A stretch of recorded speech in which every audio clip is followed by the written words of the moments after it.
चांदीचा कमरबंद खणखणन बागडांचा हिरवा पिवळा रंग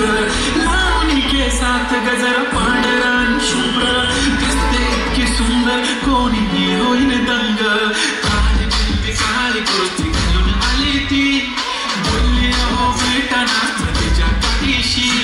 होले होले आली ती माझ्या पाठीशी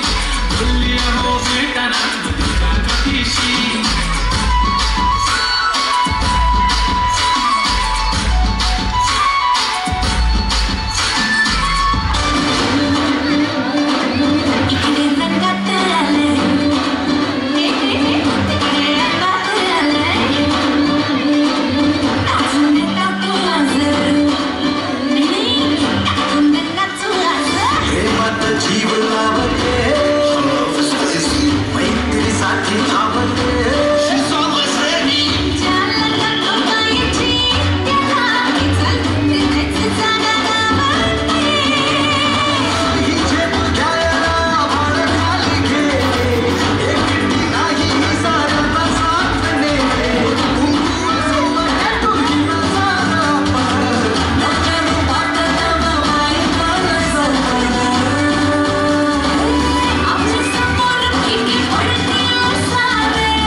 खूप छान जोरदार टाळ्या